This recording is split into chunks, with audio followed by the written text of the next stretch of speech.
Hello everyone! I am Alice of KHR Arts and Cloud Orchid Publishing, and today I am going to review, oh my goodness, this monster book known as A Suitable Boy by Vikram Seth. Now, this absolute tome of a book, y'all. This is one of the longest books I have ever read. It is over 1,000 pages. So first things first, before we get into the book review, I just want to get into the fact that this book is over 1,000 pages, okay?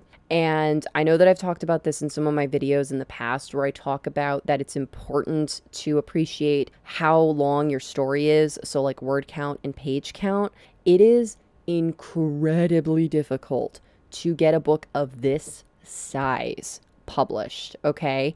This story is phenomenal, and I am sure that is the reason why the publisher considered publishing this absolute behemoth. And the two main reasons why publishers are not as likely to publish books that are of just gigantic size like this is due to, one, printing costs. I mean, this is essentially the size of like 3 typical novels. This is the printing cost of like 3 books with the amount of paper and ink. And I know that probably doesn't sound like a lot, but that cost does add up in terms of what the publisher is willing to invest in order to sell your book. And on top of that, having to sell this book, the amount of readers that are going to be willing to sit down and read over 1,000 pages. That number goes down significantly because there's so many people that are part of the culture of TLDR these days, and do you really think people like that are going to want to read something this long?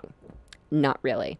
So, thank you for coming to my TED Talk on that. Onward to the book review. This book is about Indian culture, and what I find most fascinating about it is this takes place during the historical period of when India is gaining its independence from Britain, as well as when Pakistan separates from India. So there is the conflict of the British government finally getting out of India and letting them be their own independent country, and all of the political and economic ramifications that come with that, and them kind of realizing, oh no, we got to figure out a whole lot of stuff real fast. And then on top of that, the cultural and religious conflict of this portion of India then splitting off and becoming Pakistan due to the conflicts between the Hindus and the Muslims. So there's all of that going on in the background of this story, and it is fascinating to read. I learned so much about Indian history and culture and politics and all of that from reading this book. So from that standpoint, I highly recommend reading this. It'll give you a lot more understanding about the culture and also about this particular time period, which is just so crucial in India's history. As for the actual story itself, we mainly follow the main character, Lata, of the, and I'm sorry, I'm probably going to pronounce this wrong, the Meher family, M-E-H-R. So I apologize, I probably pronounced that wrong, I'm so sorry. But her family. And so this story does have split point of view, where it sometimes does have chapters that follow other characters, and it's typically members of Lata's family. And it all comes together in the end. It all makes sense in the end why we follow all these different threads of people's lives. It all comes together in a nice little bow at the end of the story. So if you're about halfway through and it's becoming a little bit of a slog changing between the different point of views, I know I kind of got to that point too where it got confusing. Trust the process. It is worth it. Who exactly is Lata, and what exactly is the story actually about? So the story is, as the title implies, a suitable boy. This is all about Lata is coming of age, and she is romantically interested in boys, and she's struggling with wanting to be more of a modern girl and being able to date and hang out with boys and go on her own adventures and things like that, going up against the traditionalism of her family and being a good girl and making sure that she's not doing anything unseemly and preparing herself for marriage. And so the story follows Lata with the adventures that she has with different boys that she's interested in. And this is a far cry from your typical high school romance, girl doesn't know which boy she wants to go out with type of thing. This is such a far cry from that. This has so much to do with the modernism versus traditionalism, as well as the cultural, historical, and religious concepts that I talked about that are all going on in the background. In that, one of the boys that Lada becomes interested in is Muslim. Her family is Hindu. And so obviously this is a huge problem, especially with all the conflict that's currently going on. It also talks a lot about the caste system in India. And so the whole idea of a suitable boy goes so far beyond just, oh, we need to make sure that he's, a nice boy and his family's going to mesh well with our family and all that jazz. It has to do with so much more than that. It has to do with the caste system, that Lada's family is a part of a certain caste, and that idea of that she needs to either marry in the same caste or marry up. And also the idea of how absolute dare you associate with a Muslim boy. You need to go find a good Hindu boy because of all of the conflict that's going on with that whole thing religiously. And then on top of it, also appearance wise too, I was also kind of shocked at just how strict they are about their expectations of, if you're a certain level of pretty, that they expect you to also marry somebody who's a certain level of pretty. And that doesn't necessarily mean somebody that Lada personally finds attractive, but what are considered the conventional standards of being attractive in Indian society. And one of those big things is having lighter skin, which colorism is its own huge problem, and that's also explored in the story. But there's just so many different factors going into this push and pull that Lada is having with her family of trying to find a boy that she is interested in and that she really wants to eventually marry, and having to also kind of be careful in not stepping too far outside of the expectations of her family because of all of the conflict that would create. And also the fact that during this time period, not doing what her family wants is kind of not really an option for her, that she is a very fierce, independent spirit, but that spirit can only go so far. The walls of her cage kind of are where they are, and there's only so far that she can push them before there's going to be a hard stop. So dealing with all of that and going through this story from Lada's point of view it can be a struggle sometimes. I will warn y'all that there are going to be some parts of the story where it is going to be anywhere from frustrating to upsetting, due to just how far we've come, but also unfortunately how far we have left to go for how women are treated and the expectations that we put on women. But then also we examine other points of view from her other family members and gain their perspectives on how they think that they're being helpful, that they genuinely care about Lada. And so you can't really see them as these big baddies. They're just like, we're mean and we're going to make Lada marry some toad dude that she doesn't like because we said so. That they have genuine reasons behind why they don't like the guys that she likes and why they're like, why can't you marry this nice boy over here and all that. And so it gives you that perspective too of they're not just being a big, mean, evil, ugly stepmother, that they have genuine reasons behind why they're trying to make the decisions that they're trying to make. And so that was a really unique thing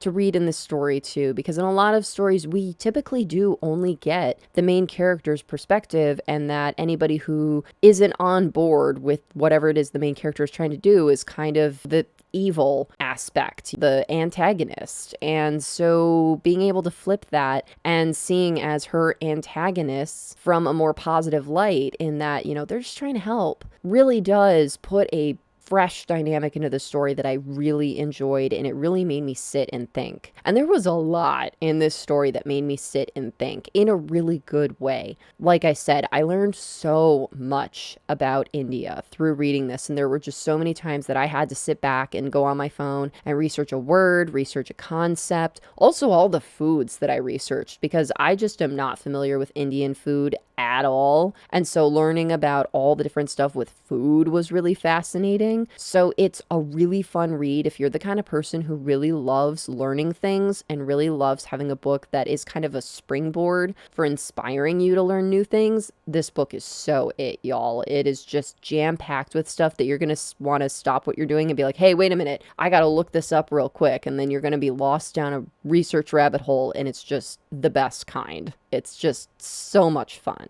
And so we also get the perspective of while Lotta is trying to be more modern and really push the boundaries of what her parents and her family at large consider as acceptable, there is also the other side of the coin, her sister Savata. I think that's how her name is pronounced. I'm not 100% sure, so I'm sorry if I pronounced it wrong, but her sister Savata is basically painted as the classic good girl. She's the one that does exactly what mommy and daddy tell her to do. She went and agreed to marry a guy that they picked out for her, that she's actually never even met, that she's going to meet for the first time at the wedding. And his name is Pran. Pran. So if I pronounce his name wrong, I'm sorry. I'm sorry if I pronounce a lot of things wrong in this video. I'm very sorry. I apologize. So yeah, Savata and Pran are set to be married, and we kind of follow their journey as newlyweds and eventually becoming parents in this story. So they're kind of the foil for this is what Lotta is supposed to be. This is the path that she's supposed to be on. This is the way that she's supposed to be behaving, all of that. But then we also get to see things from Savata's point of view too, where we get to kind of pull that curtain back and see that being a good girl isn't necessarily all it's cracked up to be. She has her own issues. She has her own conflicts that she has to deal with. Her life isn't easy just because she's going with the flow and doing what she's supposed to do. Far from it. And that she is lucky and that she ends up really liking her husband, that they do end up really liking each other and they're able to really develop a loving relationship, which is so sweet and beautiful. And just the way they're presented in the story, they're just absolutely adorable, y'all. I love them to death. But also the fact that she recognizes that she got lucky, that, you know, she could have gotten paired up with somebody horrible or ugly or mean or, you know, whatever. And she would have just, that's your life now. Congratulations. Because divorce was not a thing back then. So exploring all of that too, that even if you do follow all the rules in life and stuff, that doesn't mean that your path is going to be easy and happy. And so seeing that perspective against Lotta's perspective is really valuable in this story. And just all of the other perspectives that come into play with this, with her different family members, with the different people that she meets. The story also follows the perspective of a young man named Man, M-A-N-N, and he is Muslim. So then we also get that perspective of, there's the perspective of the Hindu family, and now we also get the perspective of the Muslim family. And he is very much a troublemaker. He is very much forever the bachelor. He really can't be tied down. He's very much a flirt. He's not interested in a suitable wife. He's not really interested in a suitable girl and all that. And in fact, he is actually courting courtesan. And he is just enamored with her, and he is convinced that if he just lavishes her with love and attention and gifts, that she will eventually be convinced to marry him, even though that is so not happening. It's kind of like the idea of just because you are nice to the strippers at the club and give them lots of money, that does not mean they're going home with you. It's the same idea. But he is thoroughly convinced because, you know, he's a young man and is full of all of the childish ideas that young men like that have. And so he ends up being sent away by the courtesan. She's like, all right, you're going to prove your love to me. If you really love me, you're going to go away to this village in the middle of nowhere and you're going to learn Urdu, which is a form of Sanskrit that's really hard to learn because there are a lot of different languages in India, and this is one of them. And it is really hard to learn. If y'all have ever looked it up, like just even the way it's written is just like, wow, that is a tough language to learn, y'all. Like I thought learning Japanese was hard, that this is a whole other level of hard. And so she tells him, you know, I want you to go to the middle of nowhere here and learn Urdu and think about your position in life and learn to be more humble and da-da-da. And then when you come back, then maybe I'll love you. And so he does it.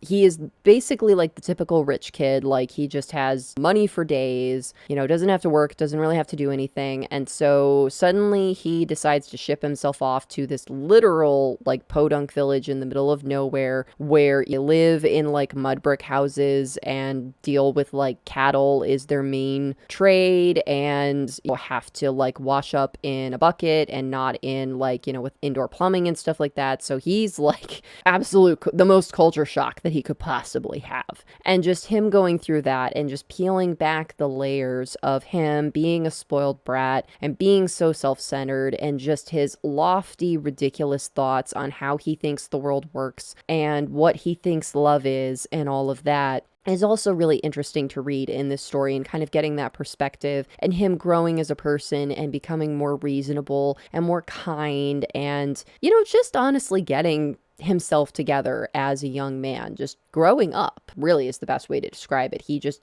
finally grows up and realizes his place in the world. And just all of these different stories and how they intersect, and especially how they all come together in the end, is just so fascinating to read. And I highly recommend it. It is definitely not for the faint of heart. In addition to, it is a very long read. This is a behemoth of a tome. It is also a very complicated story to read because there are so many different perspectives. There are so many different characters to keep track of. And if I got any of the characters wrong in this review, it's because of that. It's because there are so many to keep track of that it's easy to mix them up, especially because a lot of the names are very similar, such as there are these two brothers in the story named Arun and Varun. So some of the characters have very similar names, and it's very easy to mix them up. This is also coming from the perspective of, to give you an idea of how easy it is for me to mix up names in a story. I read the original Lord of the Rings stories, and for the longest time, I thought that Saruman and Sauron were the same person. And so I was very confused for the majority of the books until someone told me that no, they're actually two completely separate people, and they explained it to me, and I was like, oh, well, I feel stupid. So if you find yourself in that position reading this book being like, I don't know who's who anymore, I'm very confused, like, don't feel bad. I'm right there with you. It's okay. But despite that, it is an excellent read, and the characters are just so genuine, and they, even though it's this culture that, if you're a white Western person like me, is just worlds apart, there are so many aspects to these stories that are just so relatable. So I highly recommend this book if you're up for the challenge. So I hope y'all enjoyed this video. If you did, please be sure to give it a like, and if you're new, subscribe. All right, y'all, thank you so much for watching. Take care. Bye-bye.